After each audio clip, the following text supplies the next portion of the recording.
বল্টুর শ্বশুর খুব অসুস্থ, তাই বল্টুর মা বল্টুকে বলল, তোর শ্বশুরকে দেখে আয় গিয়ে। বল্টু বলল, আমি ওনাকে গিয়ে কি বলবো মা? তখন তার মা বললেন, বলবি আব্বা কেমন আছেন, যদি বলে ভালো আছি, বলবি আমিও তাই আশা করি।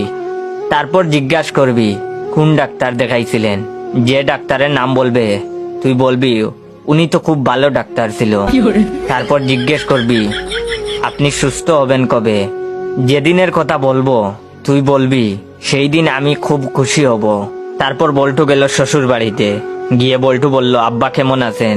বল্টুর শ্বশুর বললেন, আছি তো মরার মতো। বল্টু বলল, আমিও তাই আশা করি। তারপর বল্টু বলল, কোন ডাক্তার দেখাইছিলেন?